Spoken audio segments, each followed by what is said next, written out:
Xitoy doiralari Sharqi Turkistonda Uyg'urlar va boshqa musulmonlarga qarata elib berayotgan jinoyatlarga aloqador maxfiy hujjatni inkor qilmadi.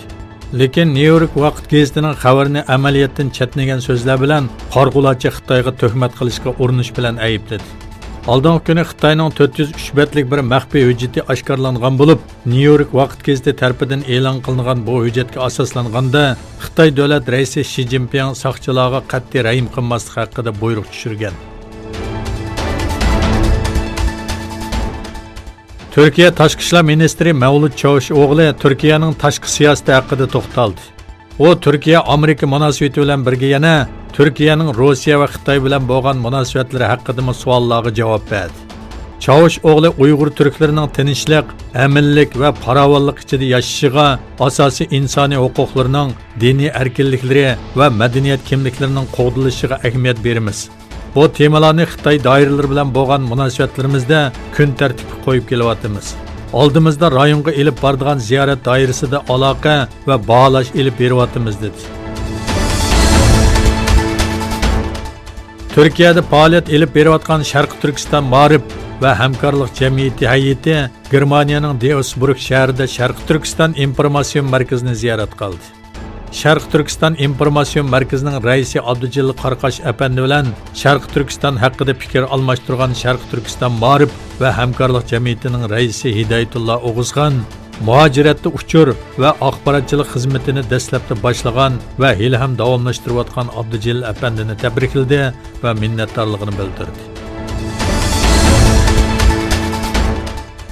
Xitoy Tashqi ishlar ministrligi Hong Kong alayda ma'mur rayining bosh ma'muri Carrie Lam va soqchilarning qonun ijro qilishdagi qat'iyligini qo'llaydiganligini bildirdi. Xitoy Tashqi ishlar ministrligining bayonotchisi Gung Shuang kunlik axborot e'lon qilish yig'inida Hong Kongda hafta oxirida kuchaygan namoyish va zo'ravonlik voqealari haqida to'xtaldi. O Xitoy Markaziy komiteti bosh ma'murining Hong Kongdagi idora qilishini, Hong Kong soqchilarining qonun ijro qilishga qat'iyligini qo'llaydi dedi va bir davlatda ikki xil tuzum bo'lish siyosatining ijro qilinishiga bo'lgan irodasini yana bir qatim ta'kidladi. Qozog'iston va O'zbekiston armiyalarining tog'liq qismlari o'rtaq ta'lim-tarbiya manevri o'tkazdi.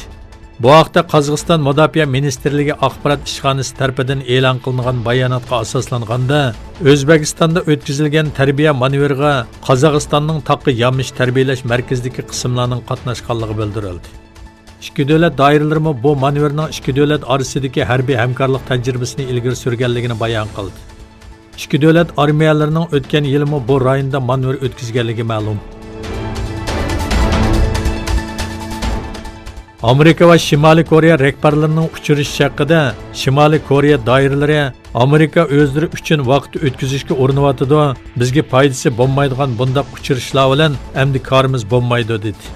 Shimoliy Koreya Tashqi ishlar ministrligi maslahatchisi Kim Ki-gwan davlat taratqullarining ziyoratini qabul qilganda Washingtonning yadro muzokaralarini davomlashtirish uchun Shimoliy Koreyaga qarshi dushmanlarcha siyosatga xotim berish kerakligini aytdi.